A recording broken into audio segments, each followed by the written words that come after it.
One nation one election સંબંધિત કેન્દ્ર શાસિત બિલ તાજેતરમાં લોકસભામાં શિયાળુ સત્ર દરમિયાન રજૂ કરવામાં આવ્યું હતું, પરંતુ વિપક્ષ દ્વારા હોબાળો કરતા તેને જેપીસી સમિતિને મોકલવામાં આવ્યું હતું।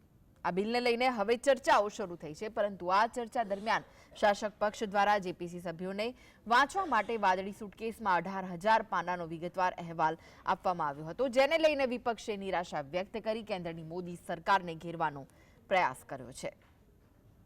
એક દેશ એક ચૂંટણી સંબંધિત બે બિલ માટે રચાયેલી સંસદીય સમિતિએ બુધવારે તેની પ્રથમ બેઠક યોજી હતી। આ બેઠકમાં ભાજપના સભ્યોએ આ ખ્યાલની પ્રશંસા કરી હતી, જ્યારે વિપક્ષી સાંસદોએ તેના પર પ્રશ્ન ઉઠાવ્યા હતા। આ દરમિયાન કાયદા મંત્રાલય દ્વારા જેપીસી સભ્યોને વાંચવા માટે વાદળી સુટકેસમાં 18,000 પાનાનો વિગતવાર અહેવાલ આપવામાં આવ્યો હતો। કોંગ્રેસે આ બિલને ગેરબંધારણીય અને લોકતાંત્રિક બંધારણનું ઉલ્લંઘન ગણાવ્યું હતું। બીજી તરફ આ બેઠક પછી આમ આદમી પાર્ટીના સાંસદ સંજય સિંહે સુટકેસ સાથે ટ્વિટર પર એક પોસ્ટમાં પોતાનો ફોટો શેર કરતા લખ્યું હતું કે જેપીસીમાં એક દેશ એક ચૂંટણી પર હજારો પાનાનો અહેવાલ મળ્યો છે। આજે ઓએનઓની જેપીસીની પ્રથમ બેઠક યોજાઈ હતી। ये भारतीय जनता पार्टी की महत्वाकांक्षा थी कि वो भारत के संविधान को बदले और एक चुनाव एक देश की आड़ में धीरे धीरे इसे एक पार्टी एक देश करे और फिर बाद में एक नेता एक देश करे।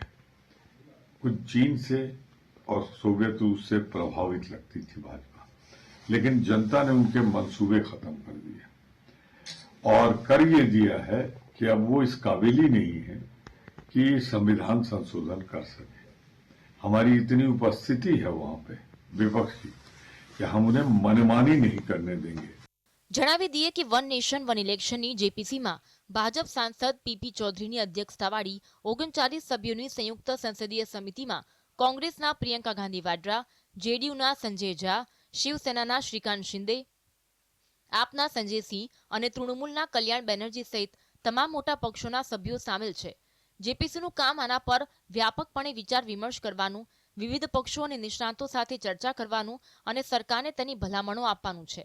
આ બિલે ભારતના સંઘીય બંધારણની મૂળભૂત રચના અને લોકશાહીના સિદ્ધાંતો અંગે મોટા પાયે કાનૂની અને બંધારણીય ચર્ચાને વેગ આપ્યો છે। ટીકાકારોનું કહેવું છે કે લોકસભાની સાથે રાજ્યોની વિધાનસભાઓની ચૂંટણી યોજવાથી રાજ્યની સ્વાયત્તા પર અસર પડશે અને સત્તાના કેન્દ્રીકરણની સ્થિતિ સર્જાશે। लगातार होने वाले चुनाव देश की प्रगति और विकास में बाधक है।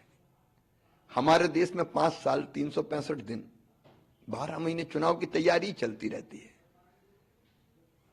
अभी दिल्ली के चुनाव का बिगुल बज गया, फिर बिहार के चुनाव होंगे, उसके पहले हरियाणा में हो गए, महाराष्ट्र में हो गए, झारखंड में हो गए, जम्मू कश्मीर में हो गए, उसके पहले लोकसभा के हो गए।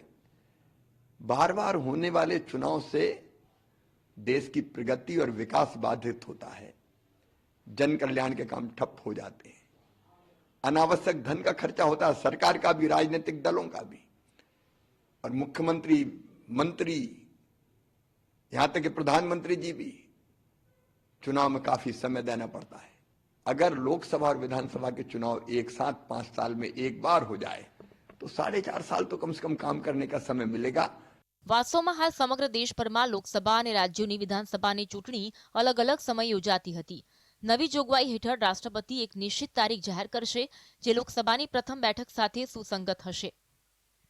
આ તારીખ પછી લોકસભા અને તમામ રાજ્યની વિધાનસભાઓનો કાર્યકાળ 5 વર્ષનો રહેશે।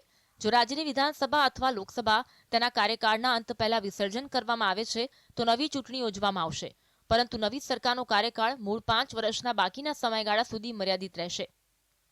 આ જોગવાઈ સુનિશ્ચિત કરે છે કે ચૂંટણી કાર્યક્રમને અસર ન થાય અને ચૂંટણી પ્રક્રિયા વ્યવસ્થિત રહે, પરંતુ હાલ એક દેશ એક ચૂંટણીને લઈ સમગ્ર દેશમાં મહાસંગ્રામની સ્થિતિ સર્જાઈ છે। વિપક્ષને ડર છે કે આ કાયદો બન્યા બાદ તેમના અસ્તિત્વ પર ખતરો મંડરાઈ શકે છે, જેનો સીધો લાભ દેશની સત્તાધારી કેન્દ્ર સરકારને થઈ શકે છે। Bureau report, GSTV।